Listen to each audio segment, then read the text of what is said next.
It's a whole lot of us, that's my family.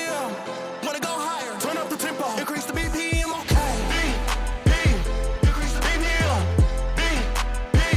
Increase the BPM. Increase the BPM. Increase the BPM. What's up, guys? This is Chris. Welcome to our weekly podcast in the Huddle, where we ask current or former athletes to come into this space, this huddle, to talk about their relationship with Christ, their story, what it was before, what's going on now, and what is still to come. Today, I'm super excited about having Jayda Curry with us today. Jayda, welcome into our huddle. Thank you. Thank you for having me. I'm excited to be here. Well, tell us a little bit about growing up. You grew up in California. I did. Long way from home now. Yes. Okay. Yes. Tell us what it was like growing up in the Curry house. Yeah, I mean, so I grew up, mom and dad, Robin and Gary Curry, 3 sisters, 2 younger, 1 older. Kayla, my oldest, she's 32 now, I believe. We're 11 years apart. So I grew up with her for a little while, but then she went to college. So by the time my 2 younger sisters came around, it was kind of us 3. So I got to see that younger sister role a little bit, but also the older sister role, which is pretty cool. But we grew up going to church, church-going family, Christian household.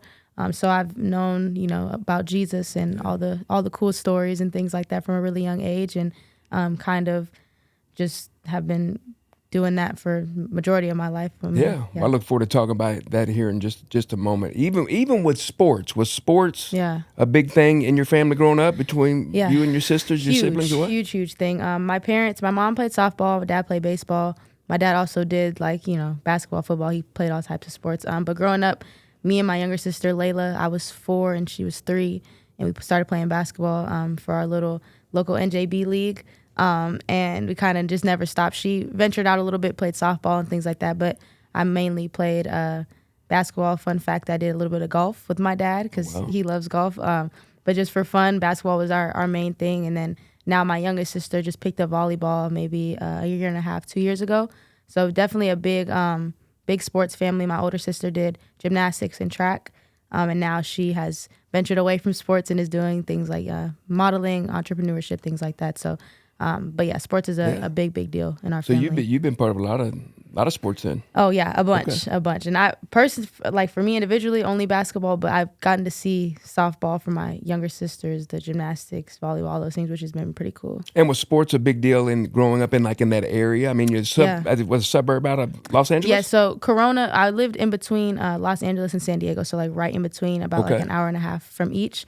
It was a big deal. My high school was pretty good for men's and women's basketball, and then for football, I went to Centennial and Corona, and then just in the area, a lot of basketball, a lot of football, between even like the Sierra Canyons, the Mater Days, things like that in that area. So sports was definitely big in that area of Cali for sure. So high school, basketball started to become obviously your first love. Yeah.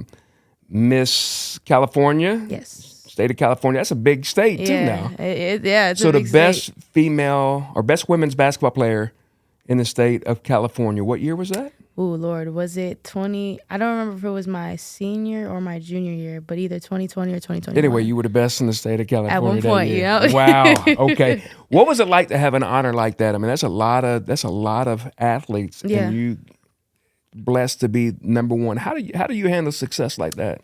Yeah, I mean, even you bringing it up right now, it's something that I personally forget about sometimes, and I think things like that is something I need to remember to remind myself of I've done these things before, I have been great and I can continue to be great. You know what I mean? So I just try to subtly remind myself I have a great support system who continually reminds me of things like that. My dad is the basketball guy, so he's always sending me things that relate to, even if it's about, my shooting form or things like that. But he's always sending me stuff just to try to encourage me from a basketball standpoint.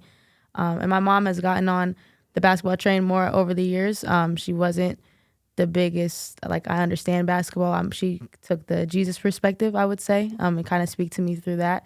But that pairing, I think, has helped me to stay confident during times where I've maybe lost my confidence or, it was stripped away completely. So just having a good support system, I think, has helped me and reminded me of those things. And even you just mentioning it right now, like just remembering that is something that definitely helps. Yeah, well, sports teaches so much. It teaches some of us, especially growing up in a godly home like you did. You say that sometimes I need to remember things like that, so it keeps you humble about being, Miss California. Yeah.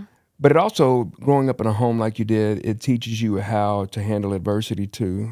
And because I know one of the things that really, and I don't know the first time I've ever asked you about this, but I remember reading where you didn't make the McDonald's All-American or McDonald's game. Yeah.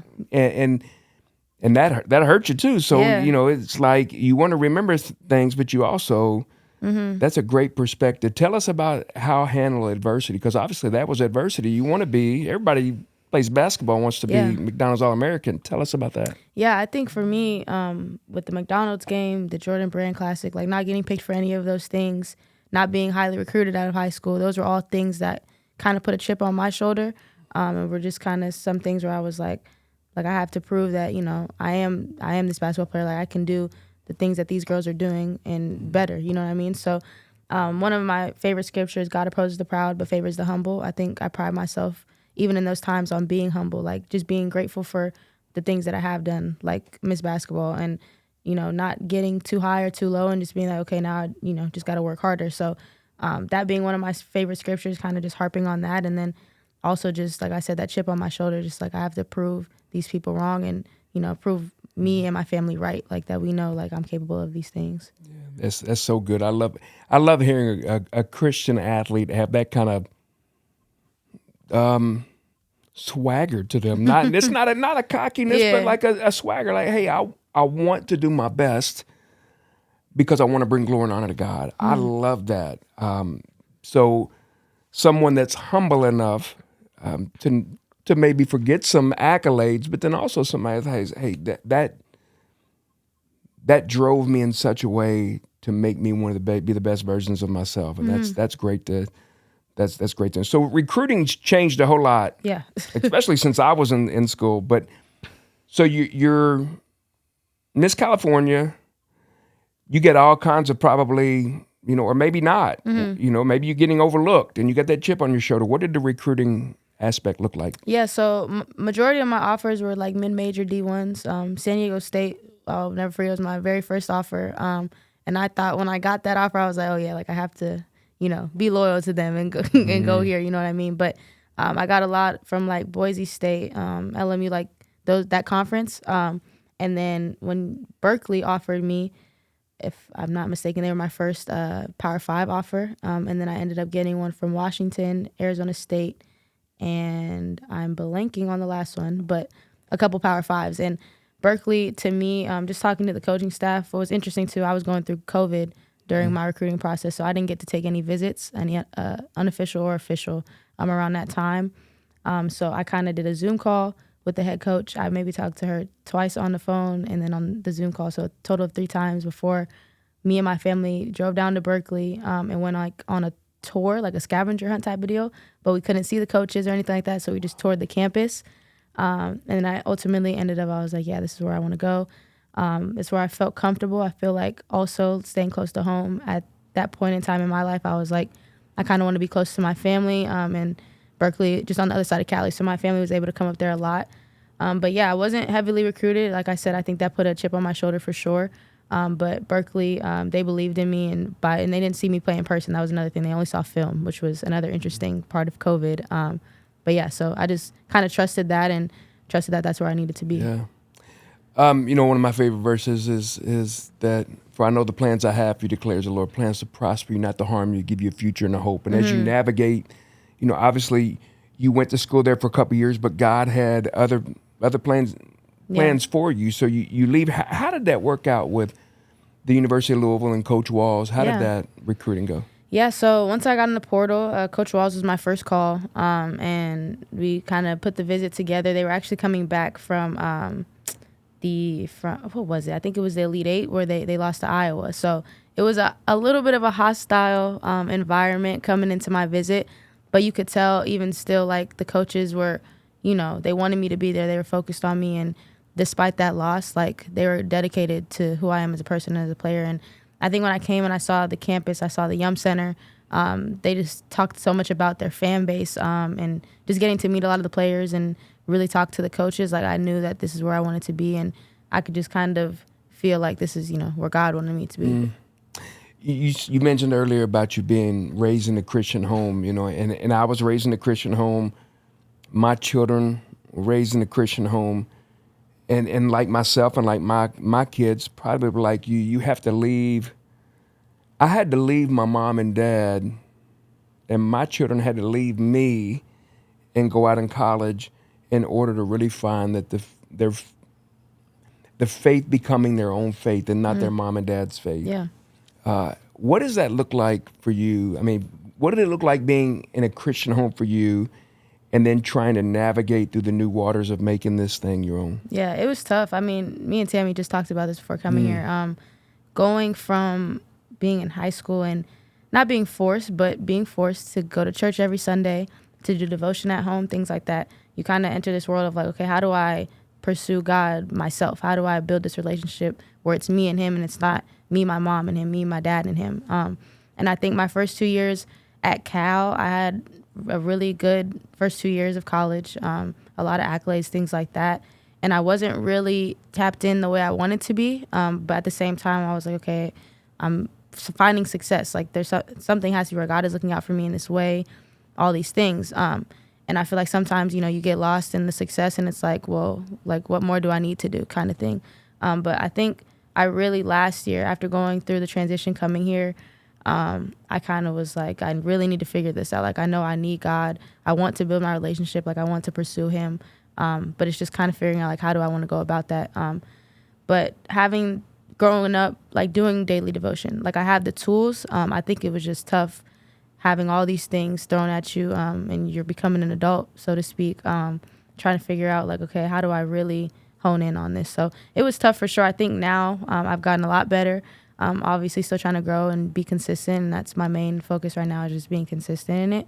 But yeah, I've had people around me, Mikasa Robinson, somebody I mention all the time, of just kind of continuing to plant that seed when I'm away from home, and just being somebody I could talk to about it, and she could kind of positively influence me in that way. You mentioned it a couple of times about having a relationship with Christ, and that separates a lot of things where it's a religion just says do this, do that, kind of like checking the boxes. But a relationship, I have a relationship with my wife. I want to spend time with my wife. I love my wife. So when you change it from a religion to a relationship, it changes the whole demeanor of everything. What is a relationship or quiet time or intimate moments with Christ look like for Jayda Curry? Yeah, I think that's something that I continue to try to figure out. Like you said, like, it's different than the religion. Like, I want to feel, I think that's the thing that I've longed for, is like being able to feel his presence, feel what I'm reading. Like, I'm like, okay, I can really like resonate with this, rather than it being like, do this, don't do this. So I think for me right now, Tammy gave me the New Morning Mercies devotional. So I've started doing that. And just understanding of what he's telling me. I feel like sometimes, like, you read the Bible and it's like, I have no idea what that said, no idea what it meant, but I'm spending time. Like, no, I want to really understand what he's telling me. How can I implement this in my day to day?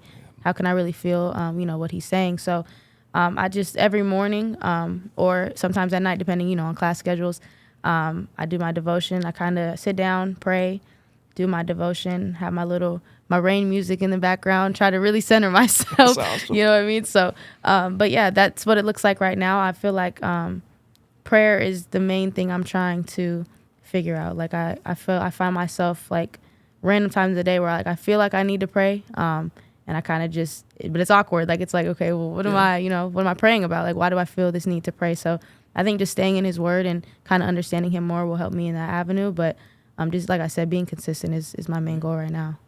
I love the beauty and the honesty of just your answers. That obviously I've been married with Tammy for 23 years, so I feel like I know Tammy. But however, you don't want your relationship to become so robotic. Yeah.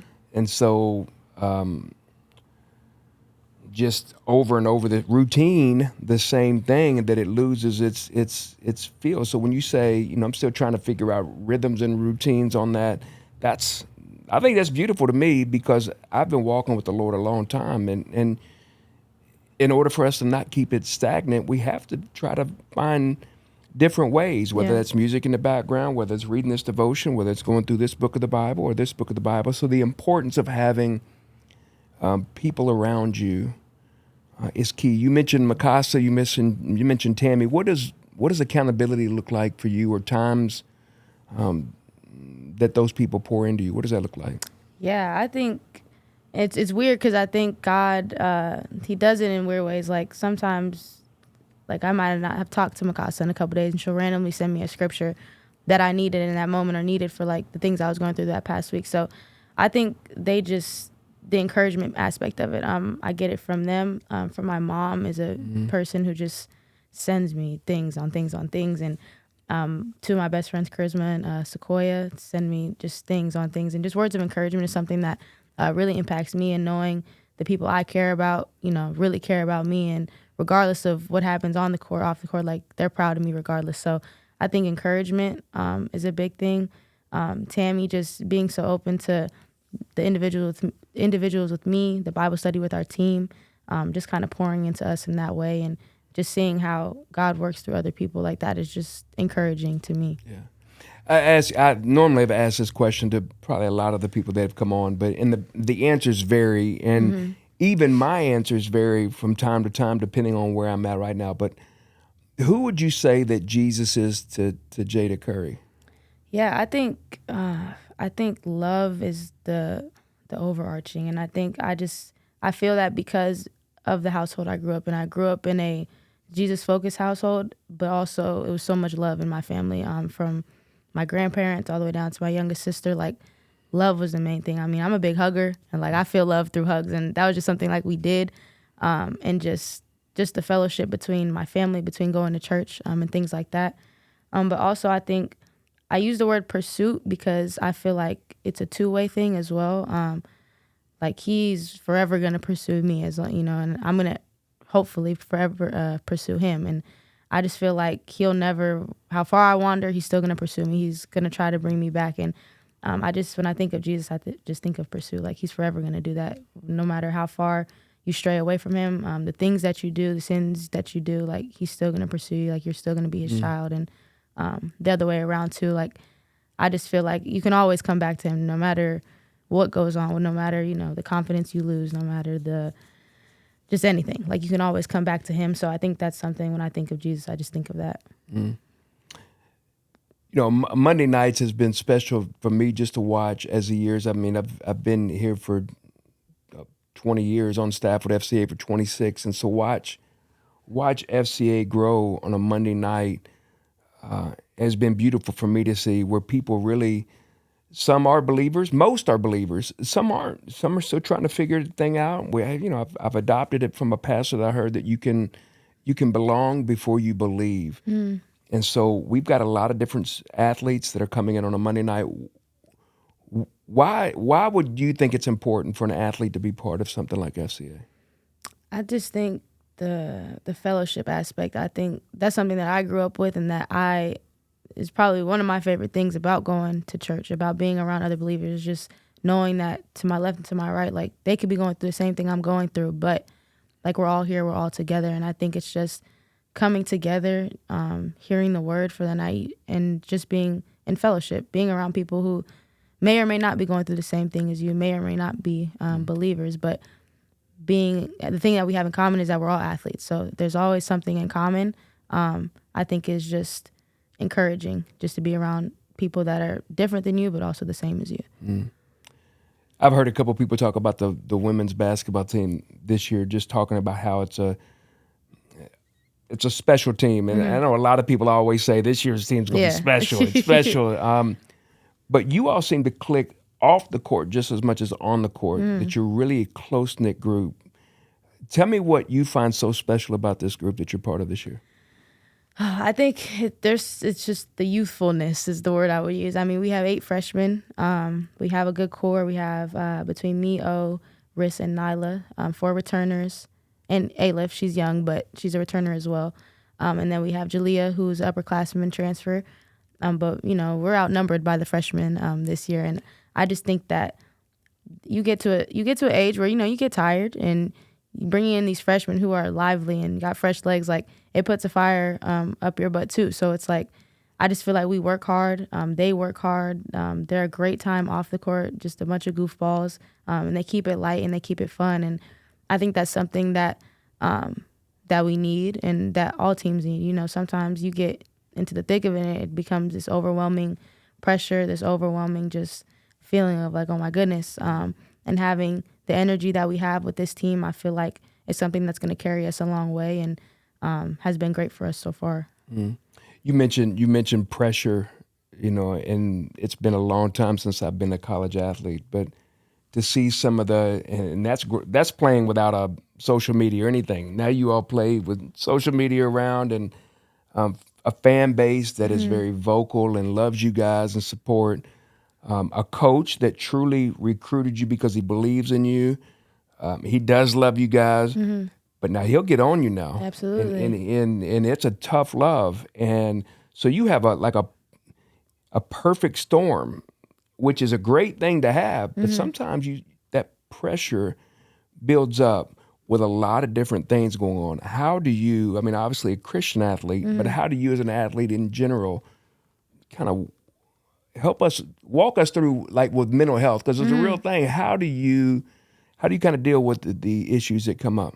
Yeah, honestly, I don't think I dealt with them great last year. I think Mikasa was a big help for me. Mikasa and Josie, they were our GAs last year, and they luckily for us, they lived in Denny Crum. So I remember almost, I could probably say every day or every other day going to their room, and whether it was crying, whether it was just talking, whether it was hanging out because today was a rough day or it wasn't a rough day. I'm just in their room, you know, kind of taking their good energy. I think they were two people that really helped me last year, but I don't think that I maximize, you know, the resources that are here. So like last year, I didn't have my individuals with Tammy. We didn't have a team Bible study. I went to FCA when I could, and I think that the process of coming here kind of just was a lot for me, very overwhelming. But I think using the resources and maximizing them is the best thing that I probably could have done to kind of flip that around. So whether it be meeting with Tammy, meeting with Royce, our mental performance coach, essentially, and just kind of being my word a lot more, and just maximizing every resource is something that I'm trying to do this year to make sure that I'm kind of going in the right direction as it pertains to mental health. And then also just taking it back to the word, I think being consistent and every day, just reminding myself like my value is in God. I feel like a lot of times, you know, as an athlete, you put it in your sport. If I don't perform well, like I'm this terrible person, like I'm not gonna be successful, all these things, but it's like whether I do great on the court or not, whether I go pro or not, like at the end of the day, I'm here for God. I'm here to carry out my purpose, and whatever that may be. I don't know what that is yet, but I feel like as I get closer to Him, I'm kind of figuring out what that is and how to navigate that through my sport. Man, he said so much in there, so many good points, you know, that your value or your identity's not in what you do, but who you are, that you're a child of God, and you find your value in Him. You know, from Royce to the sports performance team, to your team Bible study, to Mikasa, all of those outlets that you have, FCA, to have all those outlets, it's really just having someone that you can do life with. And the times that I have been struggling in my own life, it's not that I was really looking for even some answers. I was just looking for someone to listen. And then if someone would listen and then they say, hey, you know, I've been through that same thing. Now I can feel somewhat of, hey, I can relate with this person. There's nothing wrong with me. I'm going through this. Somebody else has went through it. And that's encouraging to have somebody. But you said go back to your word, which is a great thing. I know I'm gonna put you on the spot, but what's something that you're reading now that's kind of sticking out to you, that you're maybe going through with one of your studies, or even a devotion that you're going through, or just something that spoke to you the past couple days or weeks? Well, honestly, I would speak on the testimony, and I'm forgetting her name. She spoke. Tori. Yes. We were sitting there. It was me, Nyla, and Taj at FCA, and I think the main thing that I've struggled with, I kind of mentioned a little bit, is just putting too much on whether or not, like, is this gonna come true? Is my dream of playing pro gonna come true, or am I gonna be successful in my sport? And I think I put a lot in that, and sometimes I forget that, okay, maybe my sport is meant for me to, is an avenue for me to fill out my purpose of, whatever God has for me. And I think what she said in her entire testimony beautifully was just that, to essentially stop putting so much pressure on that and don't worry so much about, okay, is it going to happen? Is it not going to happen? But just making sure that in every day, being somebody who can be somebody for somebody else. I don't know if that makes sense, but being a mentor, if that's what I'm here to do, being a light on my team, if that's what I'm here to do, focusing on how can I bring Jesus to my teammates in a way that's encouraging, in a way that's helping them out every day. And I think that goes back to also just the idea of value. Like, my value isn't just in how I perform, it's in how good of a teammate can I be, how good of an encourager can I be, how can I show the freshmen that, when you go through these things, like, you'll come out the other side on top regardless of, anything that you're going through. So I think that's something that I've seen in multiple verses that I kind of just come across, but also her testimony kind of just spoke very strongly to me the other day. Well, I want to encourage you. The word encourage means to shoot courage into someone. So I want to encourage you that, the way you carry yourself, it's like you are a leader, whether that is on the court, whether that's off the court. People follow you, and I think that's because the favor of God is upon you. And I want to say that publicly, that the favor of God is on you, whether that's on the court or whether it's professionally one day or past that, whatever it is, you're going to do great things because your focus is not so much on yourself. It's what can I do? Just what you just said a moment ago. What can I do to bring God into this? What can I do to show Christ to me? So I'm incredibly proud of you. I look forward to watching you all play this year, cheering from a distance. I know Tammy and my girls will be a lot closer than me probably. They'll want to get on the court. But thank you for using your platform that you have for having a relationship with Christ. I really appreciate you coming on. Well, thank you for having me. I appreciate it.